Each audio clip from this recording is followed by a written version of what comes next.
Most of us aren't even aware of the UK logistics industry, yet it's one of the most successful sectors in UK business.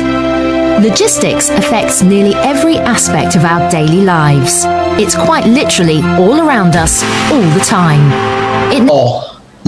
ចំនួនប្រមាណចឹងទៅហើយយើងសញ្ញាកិច្ចសន្យាចូលរួមសញ្ញាកិច្ចសន្យាចឹងទៅធ្វើកិច្ចសន្យាទិញលក់អីចឹងផ្គត់ផ្គង់ចឹងទៅប៉ុន្តែក្រោយពីសរសេរកិច្ចសន្យាហើយសួរថាតើអាចជប់មកបានទេរបស់ទាំងអស់ហ្នឹងទៅផ្គត់ផ្គង់ឲ្យភាគីខអ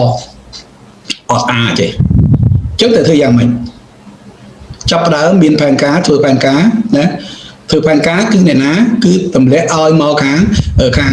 ផ្គត់ផ្គង់ដូចបើយើងនិយាយខាងក្រុមហ៊ុនខាង procurement ខាងអីទៅ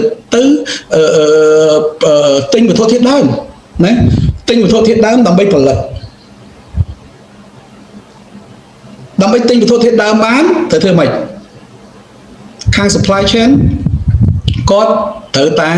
រៀបចំផែនការថាតើវត្ថុធាតុដើមហ្នឹងយកពីណាមកចំនួនប្រមាណទិញនៅពេលណាត្រូវការកម្លាំងពលកម្មប្រមាណចំណាយទុនប្រមាណផលិតមួយថ្ងៃចេញប្រមាណទើបអាចឆ្លើយតបជាមួយនឹងផែនការពាណិជ្ជកម្មដែលក្រុមហ៊ុនសញ្ញាកុងត្រាក្នុងការផ្គត់ផ្គង់ឲ្យភាគីក្រុមហ៊ុនមួយទៀតអញ្ចឹងទាំងអស់ហ្នឹងយើងឃើញទេផែនការ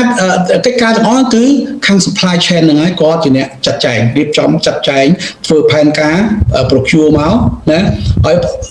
ផ្ដល់ទៅដល់ខាង production ហើយចេញជា finish product ហើយគាត់ត្រូវតែធ្វើផែនការមួយទៀតផ្គត់ផ្គង់ណាពេលហ្នឹងគឺមុនគាត់រកអ្នកផ្គត់ផ្គង់ឲ្យគាត់ផលិតបានហើយគាត់ទៅជាអ្នកផ្គត់ផ្គង់ឲ្យអ្នកដែលចាំ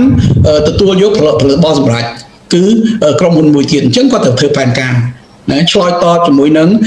កិច្ចសន្យាពាណិជ្ជកម្មរបស់គេហ្នឹងត្រូវផ្គត់ផ្គង់ឲ្យគេចំនួនប្រមាណគ្រប់ផែនការអីប្រមាណអញ្ចឹងទាំងអស់ហ្នឹងគឺសិតតែពាក់ព័ន្ធជាមួយនឹងការងារ supply chain ហ្នឹងអញ្ចឹង supply chain គឺអីគេ supply chain គឺការធ្វើ business ហ្នឹងឯង